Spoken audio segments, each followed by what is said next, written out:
Oke, Mas Didi Riyadi, Ya, apa kabarnya Mas Didi Riyadi? alhamdulillah baik-baik. Lama menghilang nih, nggak ada kabarnya. Tiba-tiba namanya terdaftar dalam bakal calon legislatif dari Iya, Partai betul. Nasdem gitu. Iya, betul. Mungkin sampai akhirnya terjun ke politik, kenapa sih Mas? Sampai akhirnya terjun ke Ya, politik eh, secara ada dua angle nih. oke, apa? Jelaskan, jelaskan. Jawaban sederhananya sih sebenarnya ya semua kan punya hak dan kesempatan yang sama. Jadi Ya, artinya itu dipakai aja hmm, gitu loh. Hak politik atau political rights ya ya, semua punya gitu loh. ya. Jadi pilihan yaitu mau dipakai atau enggak gitu loh. Nah, kalau yang jawaban agak lebih panjangnya lagi, politik sih bukan sesuatu yang baru atau bukan barang baru Hmm, buat saya yang udah ada ketertarikan dengan dunia sosial, politik, dan sejarah dari kecil gitu. hmm, Jadi memang udah ada ketertarikan ke situ gitu loh. Tapi selama ini yang di capture oleh orang-orang gitu adalah Didi Riyadi yang berkecimpung di dunia entertainment sebagai aktor, sebagai musisi, model dan lain-lain lah gitu loh. Karena ya menurut saya sih wajar aja karena yang berjalan lebih dulu karir di dunia entertainment ya memang bukan karir di dunia politik kan yang berjalan lebih dulu gitu loh. Ya udah tentunya apa yang menjadi ketertarikan saya terhadap dunia politik tentunya harus juga ada langkah-langkah yang konkret gitu loh. hmm.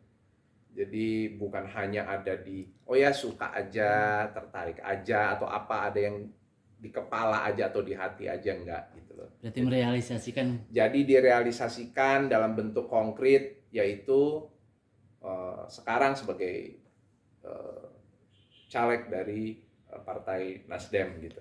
Dan tentunya ya semua itu kan ada prosesnya, ada proses panjang gitu loh. Kalau cuman sekedar ikut partai politik atau diajak berpartisipasi ke dalam partai politik sih udah lama Oh, udah sebenarnya. lama. Wah ya udah dari dulu gitu loh. Artinya menjadi hal yang lumrah dan wajar partai politik mengikut sertakan atau ngajak join Ya, artis-artis nih gitu loh. Tentu itu kan ada impactnya ya secara popularitas dan mungkin elektoral buat partainya juga jadi bagus, jadi banyak dikenal orang dan lain-lain gitu. Cuman ya kalau waktu itu saya pikir saya ngapain ya gitu. Saya belum tahu gitu loh mau ngapain ya belum tahu gitu loh dan ada di momen dimana masih banyak sibuk dengan diri sendiri gitu loh. Jadi lebih banyak apa yang saya kerjakan untuk diri sendiri gitu loh. Tapi ya seiring waktu berjalan semua kan berubah ya, ada pemikiran-pemikiran, perenungan-perenungan dan lain-lain gitu loh dan saya pikir ya di usia yang sekarang udah cukup secara mental dan mindset juga udah mateng, ya kenapa enggak gitu loh kenapa? direalisasikan. Kenapa sampai akhirnya Mas Didi memilih untuk Nasdem gitu sebagai mobilnya Mas Didi untuk menjadi wakil rakyat? Ya tentunya sih udah pasti nilai-nilai luhur yang Hmm, ada di Nasdem ya, yang saya merasa banyak kliknya gitu loh, banyak banyak cocoknya, itu yang pasti sih. tapi sampai Dan ini message yang penting juga saya rasa gitu. Politik tanpa mahar itu betul-betul dijalankan oleh Nasdem gitu loh. Dan artinya sampai dengan detik ini saya tidak ada kayak misalnya dimintain duit gitu loh dari Nasdem gitu loh. Mungkin yang banyak orang suka dengar di luar sana gitu hmm, loh terkait dengan politik uang gitu loh. Nah itu yang saya lihat tidak ada di Nasdem. Kenapa itu menjadi syarat utama buat saya? Karena kedepannya untuk bisa memperbaiki demokrasi kita, ya itu salah satu yang harus dihilangkan ya, yang harus ibaratnya dimusnahkan lah gitu loh. Jadi sehingga kedepannya para kader, caleg atau apapun itu, pejabat-pejabat publik ini bisa bekerja optimal untuk visi, misi, dan program-programnya gitu. Jadi kerjanya tuh nggak lagi kerja, aduh mikirin mesti balikin uang yang hilang, sejumlah uang yang hilang yang banyak gitu, terus mesti bayar utang karena ngutang mungkin untuk kegiatan kampanye atau apa gitu loh. Nah itu yang artinya itu tidak ada di Nasdem, dan itu yang membuat saya merasa oke, ini perahu saya untuk terjun ke dunia politik. Terjun politik itu adalah haknya gitu Mas, tapi Ya. untuk mencalonkan diri menjadi calon legislatif atau mungkin wakil rakyat itu mungkin arahnya udah bukan general lagi gitu Mas. Itu ada pertimbangan sendiri nggak sih waktu itu untuk memutuskan sebelum diminta partai maju menjadi caleg, menjadi wakil rakyat, itu ada ketakutan tersendiri nggak sih Mas Didi, atau mungkin ada pertimbangan apa gitu sampai akhirnya mau maju menjadi caleg? Makanya seperti yang tadi saya udah sampaikan, semuanya proses panjang. Oke. Jadi nggak serta-merta. Saya suka politik, Ya. saya tahu politik, tertarik, oke, terjun. Nggak begitu gitu loh. Ada perenungan-perenungan, ada pemikiran-pemikiran gitu loh. Yang pasti adalah harus selesai dulu dengan urusan diri sendiri gitu loh. Itu yang paling utama gitu loh. Jadi sudah nggak ada lagi yang namanya kepentingan-kepentingan yang sifatnya pribadi, ego, sentimen, dan lain-lain gitu loh. Jadi selesai semua urusan dengan diri sendiri, artinya begitu memutuskan, bertekad bulat untuk terjun ke dunia politik dan mencalonkan diri sebagai anggota legislatif, adalah itu artinya yang pertama ya harus sudah selesai dulu dengan urusan diri sendiri gitu loh. Oke Mas Didi, kalau boleh tahu, ketika partai menawarkan untuk Mas Didi, oke kamu Mas Didi maju, maksudnya jadi wakil rakyat gitu, itu proses untuk sampai akhirnya Mas Didi mau itu berapa bulan sih Mas untuk menentukan mau yaudah saya siap buat jadi caleg gitu? Tahunan. Tahunan, bukan bulan, atau jangan kebayangnya baru kemarin gitu atau kapan gitu. Enggak. Tahunan. Enggak. Ada 2 tahun itu. 2 tahun. Ya. Iya. Ada 2 tahun gitu loh. Merenungi itu ya. Menggali lebih dalam dan mengeksplor lebih dalam. Justru bukan keluar. Diri sendiri dulu. Iya. Itu yang paling penting gitu loh. Jadi nanti ke depannya kamu akan tahu apa yang mau kamu perjuangkan. Kamu akan punya critical thinking yang bagus, yang tajam gitu loh.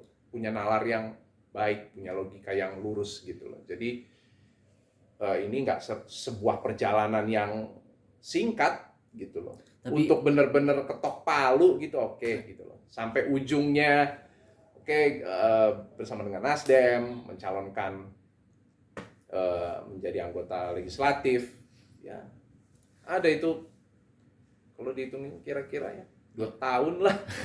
Oke, pas ketika akhirnya udah mantep nih Mas di dalam diri gitu, terus abis itu tentu punya pemikiran gitu, gua harus memperjuangkan sesuatu ketika maju menjadi wakil rakyat itu. Nah dari Mas Didi sendiri apa yang mau diperjuangin Mas, untuk maksudnya dalam proses bacalek ini dan nanti caleg itu setelah diverifikasi? Ada, saya menyebutnya apa? 5 pilar. Waduh. Plus. 5 pilar plus. Plus, ada plusnya. Apa aja Mas kalau kita boleh tahu? Saya sebutin salah satunya ya. Isu lingkungan dan pendidikan gitu.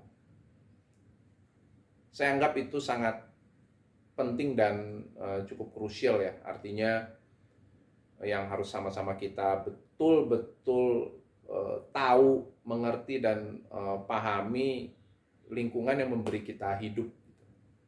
Itu yang harus dijaga gitu loh. Isunya salah satunya sampah misalnya. Oke. Sampah plastik contoh gitu loh. Ini juga terjadi di dapil saya gitu loh. Ketika sempat hujan deras yang nggak berhenti banjir lah gitu loh. Pasti kan kita trace gitu loh jejaknya nih. Apa sih penyebab utamanya gitu? Salah satunya adalah sampah plastik yang jumlahnya cukup masif gitu loh. Ini kan berarti harus dipikirin mulai dari hulu ke hilir gitu loh. Oke, sampah plastik sampai dengan detik ini fakta ya. Saya urai fakta. Sampai dengan detik ini pemerintah juga menggalakkan kurangi penggunaan plastik. Sekarang udah ada tas belanja kan, gitu loh. Tidak pakai plastik lagi. Tapi faktanya masih ada dan cukup banyak penggunaan plastik di setiap aspek kehidupan lah, gitu loh. Bagaimana cara untuk bisa mengurai ini? Apakah itu sistem pengolahannya atau apa? Nah, itu kan yang harus betul-betul harus digali gitu loh. Bagaimana contoh misal bagaimana kita mendorong ayo pemerintah faktanya adalah jumlah plastik masih cukup banyak. Gimana ngolahnya nih sampah plastik gitu loh supaya betul-betul bisa direduce gitu loh. Kayak gitu. Kalau pendidikan tentu kita nggak mau lagi ke depannya para generasi muda hanya pandai atau pintar secara akademik. Tapi juga harus punya karakter yang kuat, karakter yang baik gitu loh.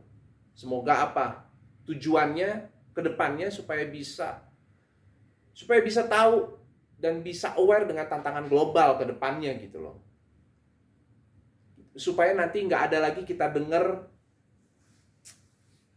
ada tuh yang kekinian, strawberry generation. Bagaimana kita betul-betul ya bagus sih sekarang era modern gitu loh, gadget dan lain-lain gitu loh, aplikasi juga banyak. Tapi rupanya itu berdampak ke pertumbuhan mental dan mindset anak gitu loh. Bagaimana mereka mengkonsumsi segala bentuk informasi yang ada di sosial media, yang ada di YouTube dan lain-lain gitu. Itu yang menjadi perhatian khusus. Di satu sisi bagus, tapi di sisi lain untuk karakter building juga penting gitu loh, supaya mereka juga bisa memfilter mana yang baik, mana yang enggak, mana yang boleh, mana yang enggak gitu loh. Nah, ini yang sekarang jadi isu, dan untuk bisa memfilter itu, mengidentifikasi itu, menganalisa itu tentunya harus dibutuhkan karakter yang juga kuat, bukan hanya secara akademik. Bentar Mas Didi. Ya. Oke, setelah lingkungan dan pendidikan apa lagi Mas Didi yang mungkin akan diperjuangkan? Yang akan diperjuangkan. Tadi kan ada 5 pilar. Yang akan enggak yang akan diperjuangkan. Saya menang di 2024. Nah, itu. Oke. Itu yang paling penting. Kalau enggak ya nggak bisa nyampe dong. Betul. Gitu. Mas Didi, bacalek maksudnya jadi bacalek dari Nasdem itu dapilnya daerah mana sih Mas? Saya Jabar 11. Jabar 11 itu meliputi kota dan kabupaten Tasikmalaya, juga Garut. Oke. Mas, ini saya melihat di Instagramnya Mas Didi sudah mulai terjun gitu ke masyarakat di dapil-dapilnya ya kan? Sudah bertemu dengan warga-warga di dapilnya. Itu respon mereka seperti apa pas tahu Mas Didi, wah nyalek nih. Justru jadi sebenarnya saya turun ke dapil itu udah lama. Udah lama, udah ada setahun lebih kalau dihitung sama tahun 2023. Sekarang nih lagi di interview ini setahun lebih sudah. Udah setahun lebih. Sebenarnya sudah setahun lebih, dan awal tahun lalu tepatnya, setahun lebih lalu gitu, saya justru turun bukan dengan konsep kampanye, sosialisasi. Oke. Betul-betul nggak bawa, tidak dengan atribut partai. Ya mungkin simbol-simbol halus aja kali, pakai baju yang warnanya sama biru ya. gitu. Tapi most of the time sih santai gitu loh. Kadang juga pakai baju putih, pakai baju abu-abu, santai aja gitu loh. Antusiasmenya luar biasa, responnya juga luar biasa gitu. Belakangan baru mereka mungkin mulai ngeh gitu. Ini Kang Didi kok sering gitu bolak-balik ke Tasik gitu, bolak-balik sini. Ada apa ya, ngapain ya? Mungkin kan bertanya-tanya gitu. Beberapa orang yang peka itu langsung ngomong, ada yang nanya, Kang, punten, gitu. Mau nyalek katanya gitu, maju. Iya. Ya ketika ditanya ya saya jawab apa adanya aja, jujur gitu loh. Kan masa itu juga bukan, tahun lalu kan juga bukan masa kampanye gitu, ngapain juga gitu loh. Nah kalau bicaranya sekarang dan ke depannya, ini sudah masuk tahun politik. Jadi artinya saya juga tahu etika lah. Saya juga tahu bagaimana menempatkan diri saya bahwa ya kalau ini memang sudah momennya, baru dengan saya akan tampil dan akan hadir di tengah-tengah masyarakat, ya tentu dengan atribut partai. Sebagai identitas saya saat ini, saya bacalek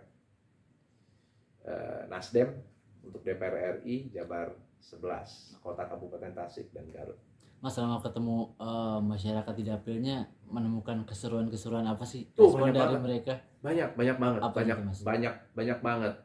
Tentunya bukan cuma ketemu ya. Ada program-program yang berjalan, ada bansos, ada juga penyerahan alat tulis buat mereka belajar dan lain-lain ke PAUD gitu loh. Dan ya tentunya selebihnya ya kunjungan-kunjungan gitu. Tapi nggak cuma habis di situ ya. Artinya ketika saya mengunjungi suatu daerah, jadi banyak belajar juga, tahu oke. Ini ada perkebunan coklat, ada ladang jagung, ada peternakan domba dan sapi gitu loh, macam-macam gitu loh, isunya yang ada di situ gitu loh. Terus saya udah sampai Cipatujah waktu itu. Cipatujah tuh ya berarti udah dekat, ya itu sih udah laut ya ke sana gitu ya. Kalau berarti dengan para nelayan kalau di situ gitu. Yaitu belajar untuk lebih dekat dan tahu isunya apa yang ada di situ gitu. Mungkin ini lebih kepada respon dari masyarakat di dapil gitu ketika melihat Mas Didi. Responnya samakah ketika Mas Didi lagi manggung sama Elmen ke kota sama kayak gimana tuh Mas? Gini. Seperti apa sih keseruannya? Macem-macem. Artinya gini, saya orang udah tahu gitu loh. Didi Riyadi orang udah tahu. Yang orang tahu sebagai aktor dan sebagai musisi, drummernya Elmen gitu loh. Itu yang sering saya dengar orang juga suka nanya, masih main drum nggak sama Elmen katanya gitu. Ya masih. Terus ada yang bernostalgia dengan sinetron kan. Saya dulu sering nih nonton sinetronnya apa gitu ya. Artinya sama aja gitu loh. Bagaimana kalau saya lagi manggung atau saya lagi kegiatan di dapil gitu loh. Bagaimana mereka semua. merekognisi saya, ya begitu, sama seperti kayak lagi ketemu sama penggemar aja sih, kayak lagi acara jumpa fans lah, kurang lebih seperti itu gitu loh. Tapi artinya ketika saya memutuskan untuk terjun dan maju sebagai calon legislatif untuk DPR RI, mewakili dapil saya Jabar 11, saya ya sudah ada di posisi yang berbeda gitu loh. Artinya ini ya menyenangkan, punya popularitas dan lain-lain gitu loh. Itu jadi modal sosial ya. Ya bonus lah. Tapi tetap ada visi misi gitu loh. Ada mau turun. Itu yang paling penting. Mau turun di atas, artinya begini, di atas kerja politik ada kerja kemanusiaan. Ya. Itu yang harus dipegang teguh untuk semua bacalek mungkin yang lagi nonton ini. Teman-teman ada juga yang dari beda partai gitu. Artinya politik itu sendiri kan sebenarnya tujuannya untuk kebaikan gitu loh. Kemakmuran, kesejahteraan rakyat dan mencerdaskan kehidupan bangsa gitu. Ya di atas itu semua pasti ada kerja kemanusiaan, itu yang harus benar-benar dipahami dengan baik gitu, dan mau terjun gitu. Ini bukan tentang siapa yang paling ngetop atau siapa yang paling populer gitu loh, atau kamu adalah artis yang sedang viral atau apa, enggak gitu loh. Tapi ini tentang mau turun ke bawah untuk langsung ketemu dengan masyarakat dan mau tahu isunya apa, masalahnya apa gitu. Terjun ke masyarakat dengan saat ini titelnya yang berbeda ya Mas. Itu apakah Mas Didinya sendiri memikirkan, maksudnya merebranding diri Mas Didi sendiri kah ketika ketemu rakyat saat masih jadi anak band dan sekarang jadi caleg gitu? Itu mengubah image itu nggak sih Mas saat ketemu masyarakat di dapil? Sampai memikirkan hal itu nggak? Kalau kita bicara terjun langsung ke masyarakat, masyarakat itu pada akhirnya nantinya ya itu nggak terlalu melihat lagi artis top, artis top atau apalah gitu loh, dengan label-label yang orang bikin gitu ya, yang mereka bilang lah gitu. Kerjanya Mas, mau turun gitu loh, mau ketemu, mau tatap muka, mau menyambangi mereka gitu loh, mau datang ke daerah itu gitu. Itu gitu loh. Jadi untuk bisa merebranding itu yang paling penting, rebrandingnya itu jangan rebranding labelnya dulu gitu loh. Caleg nih atau anggota DPR RI atau DPRD atau calon pejabat publik atau apa, enggak gitu loh.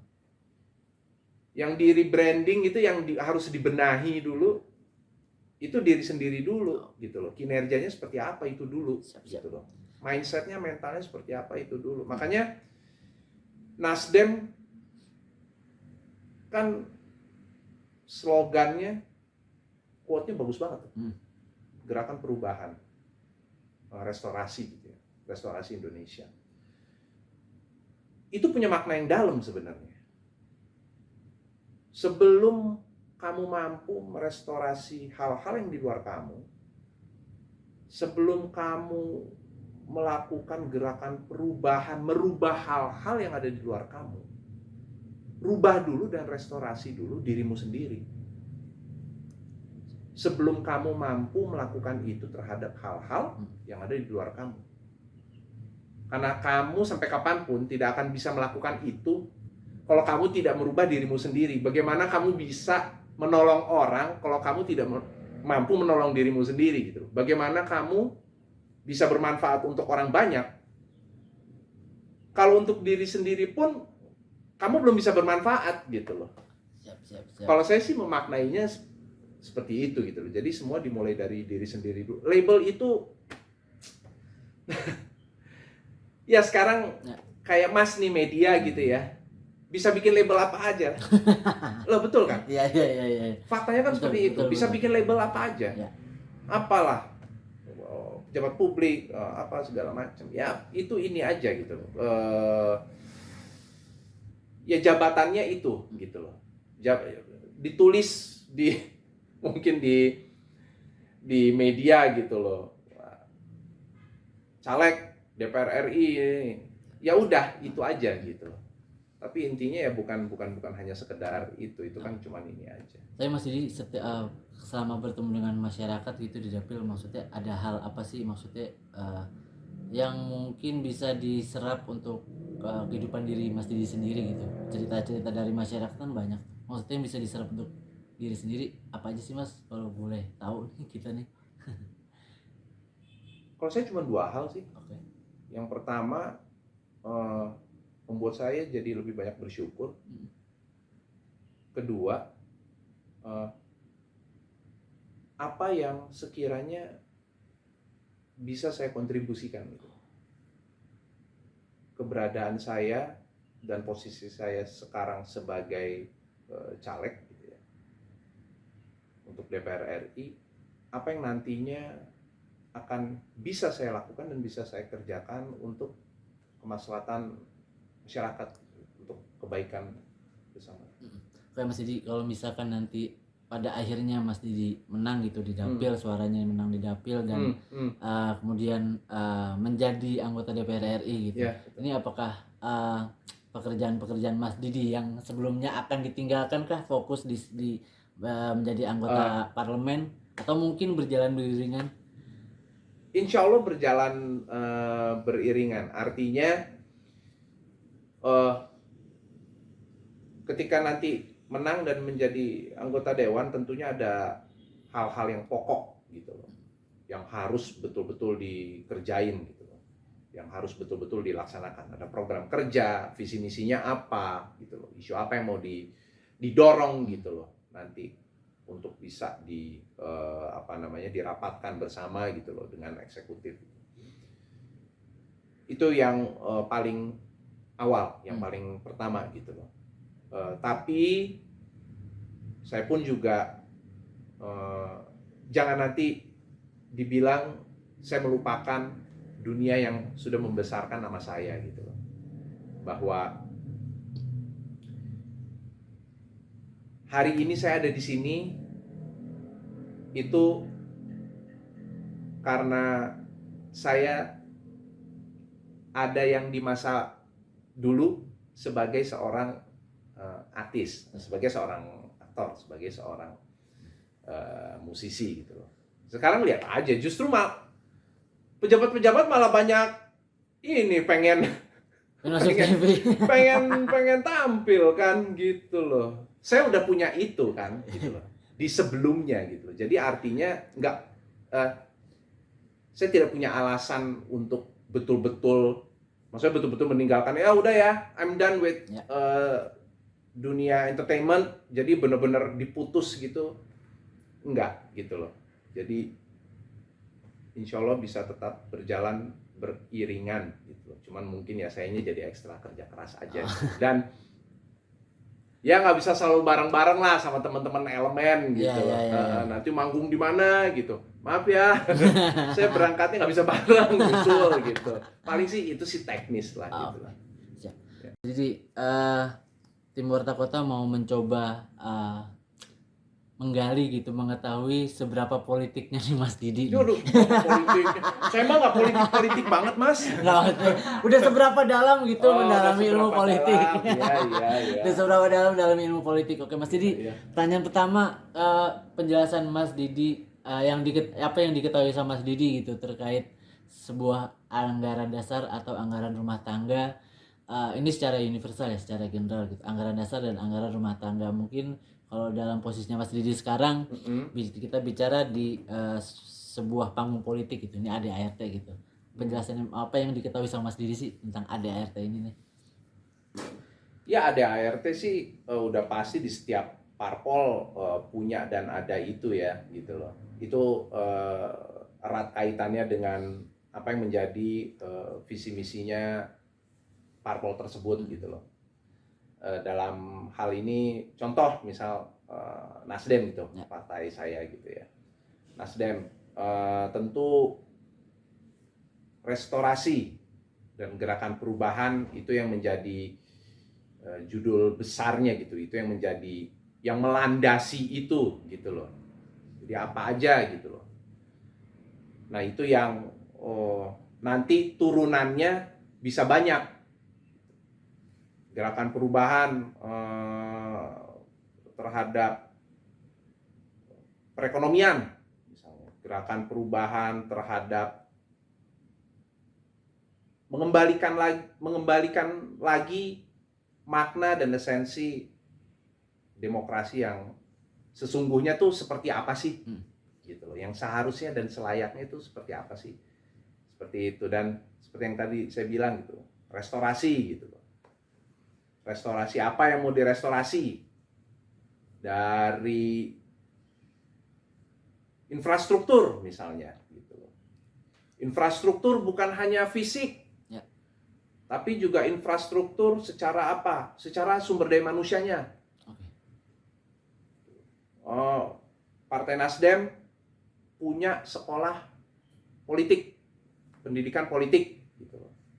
Ada di Akademi Bela Negara gitu loh. Itu kan merupakan upaya dan langkah konkret yang dilakukan oleh Partai Nasdem untuk bisa melahirkan kader-kader yang memang siap nanti untuk terjun di panggung politik gitu. Oke, kalau pertanyaan kedua Mas Didi, yang Mas Didi ketahui tentang haluan partai apa sih Mas Didi? Haluan partai. Haluan partai. Sebuah haluan partai gitu. Haluan partai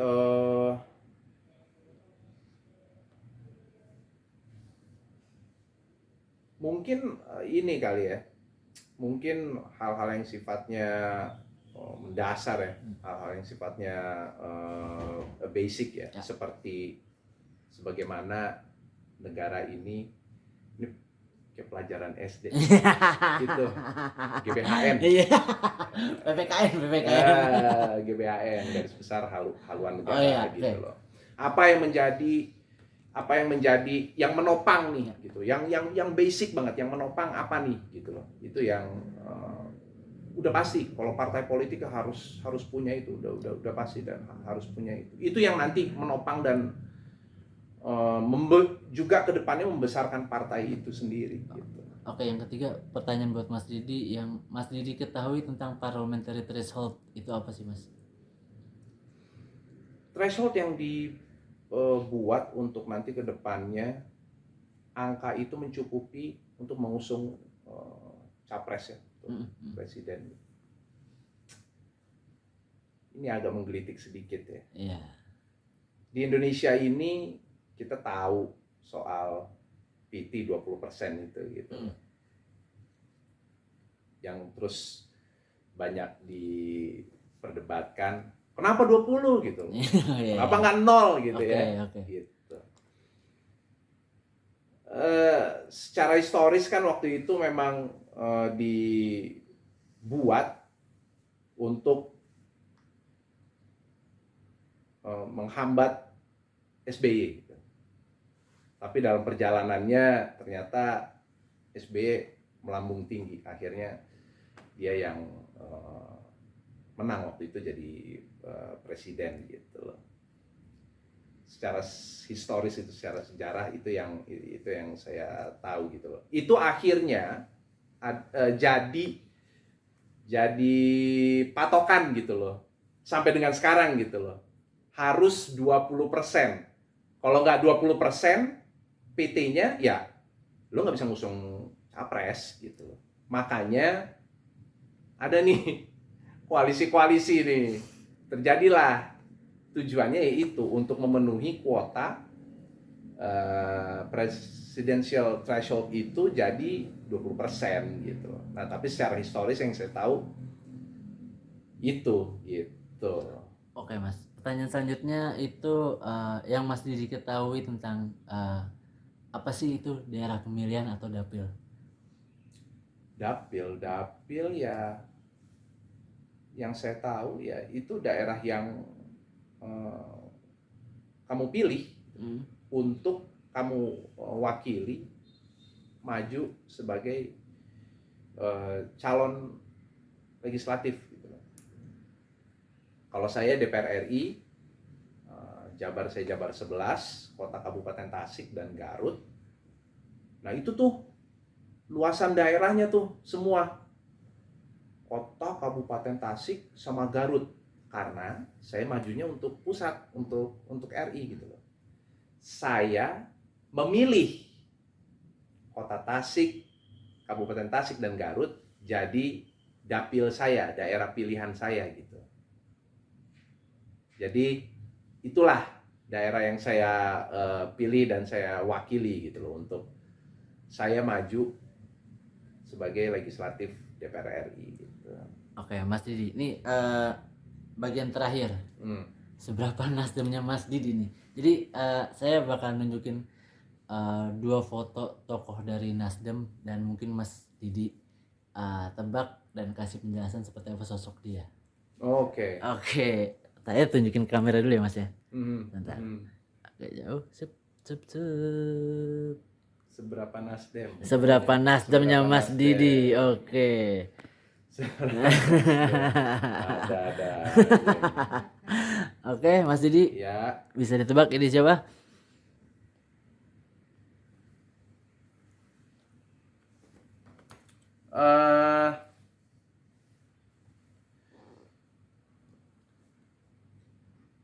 Mungkin ya. Mungkin.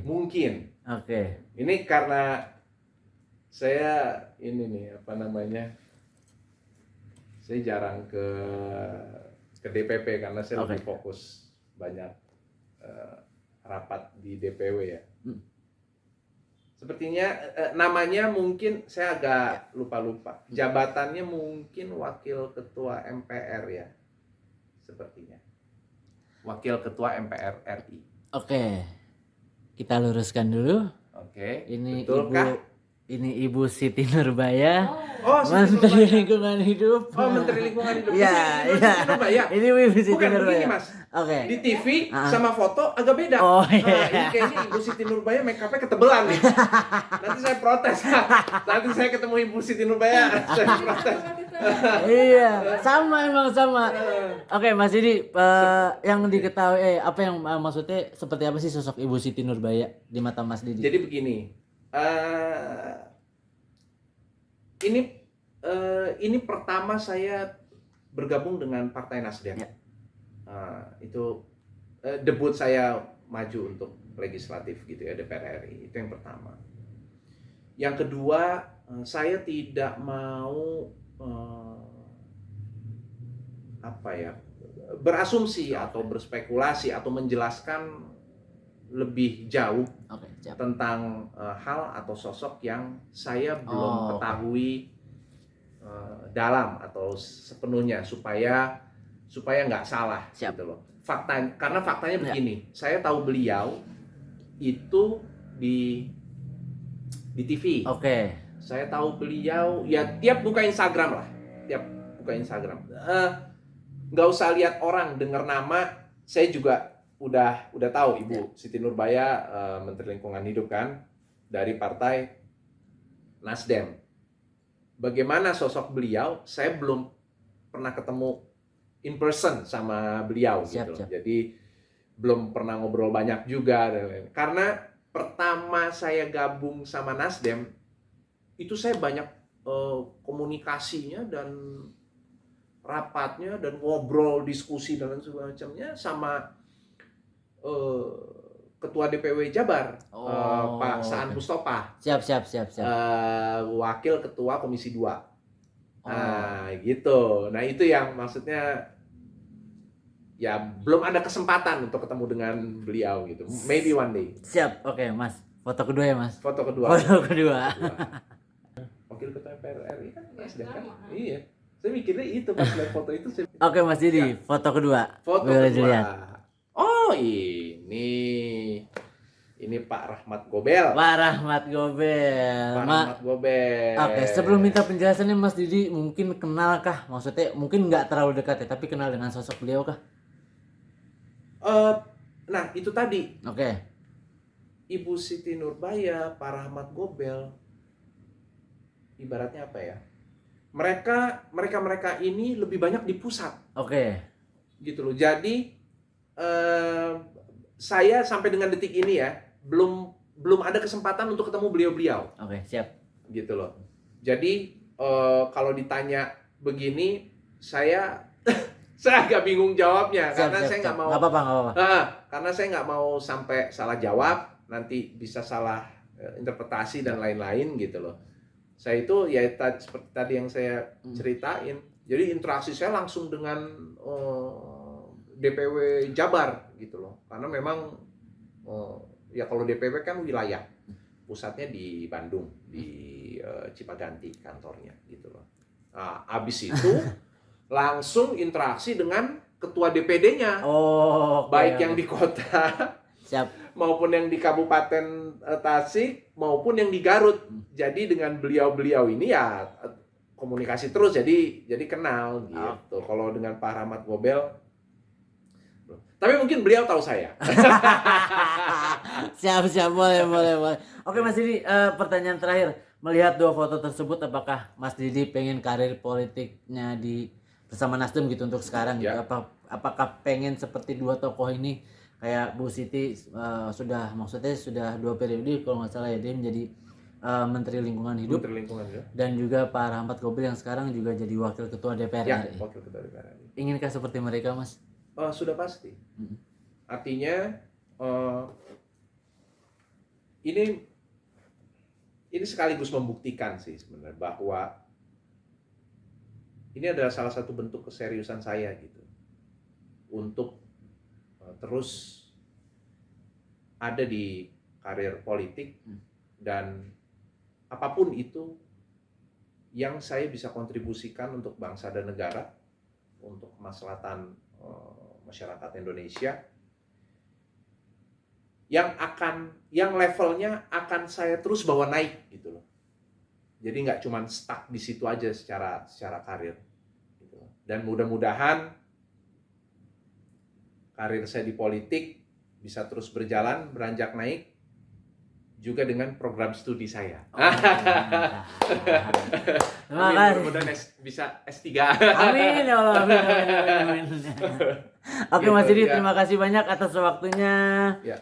Semoga lancar terus di Amin. karir di politik. Terima kasih. Siap.